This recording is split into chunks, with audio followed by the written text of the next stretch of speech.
L'eau, parfois, est à l'origine de situations étonnantes, voire franchement cocasses. Je ne sais pas si vous en faites partie, mais vous seriez plusieurs milliers en Belgique à partager une partie de votre jardin ou de votre terrasse avec la Compagnie des Eaux. Alors clairement, ça veut dire que régulièrement, vous vous retrouvez nez à nez avec le cantonnier de la Compagnie des Eaux, que vous soyez en train de prendre un bain de soleil ou tout simplement en ouvrant la fenêtre chez vous. Alors, Aurélie Van Eekhout a découvert que non seulement ce cantonnier a le droit d'être chez vous, mais en plus, il est payé pour vous surveiller. L'eau que nous consommons en Belgique provient entre autres de la Meuse et elle met à peine 24 heures pour atteindre ces immenses réservoirs situés aux portes de Bruxelles. Mais avant d'arriver dans vos robinets, il va encore falloir s'assurer que l'eau est toujours potable et pour ça on a besoin d'un cantonnier. Et dans le rôle du cantonnier, Jean-Luc, sa mission, surveiller et entretenir les zones de captage. Tous les matins, il relève les compteurs de débit. Il mesure la chloration de l'eau. Et oui, on met du chlore dans l'eau qu'on boit, mais rassurez-vous, 5 fois moins que dans votre piscine. Il prend aussi la température du bassin. 14 degrés, c'est pas Bora Bora, mais ça y ressemble.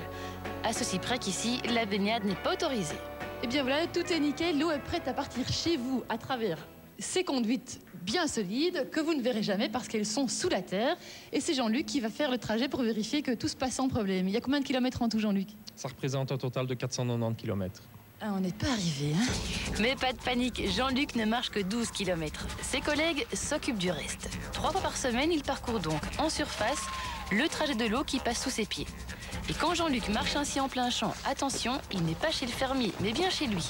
Sur 8 mètres de large, le terrain appartient à la Compagnie des Eaux. Plus étonnant, l'eau traverse certains jardins. Et là aussi, pas besoin de sonner, Jean-Luc a les clés. Pas toujours agréable pour les propriétaires à l'heure du bain de soleil, mais il y a tout de même certains avantages.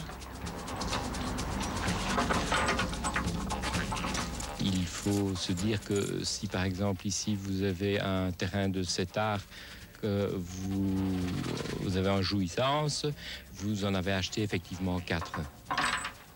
Alors nous payons un loyer fictif pour montrer qu'ils sont bien propriétaires et ce loyer est de 2,5 € par an.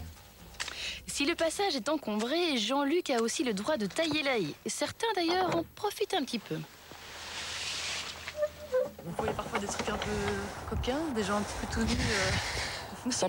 Il paraît que ça arrive. Moi, ça ne m'est encore jamais arrivé personnellement, mais je crois que ça s'est déjà produit. Qu'est-ce que vous avez déjà vu de plus surprenant, on va dire? Heureusement, j'ai encore rien vu de surprenant. Mais ça va venir, d'autant que le parcours du cantonnier frôle parfois, comme ici, des fenêtres sans rideaux. Jean-Luc vous surveille. Planter des carottes au-dessus de ces tuyaux, c'est autorisé.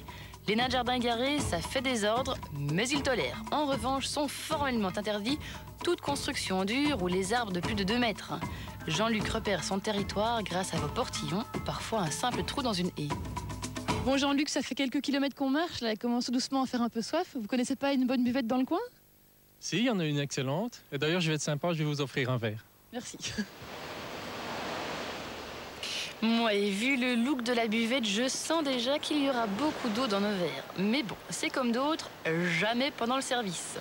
N'oublions pas que Jean-Luc doit aussi contrôler à certains endroits le goût, l'odeur et la limpidité de l'eau.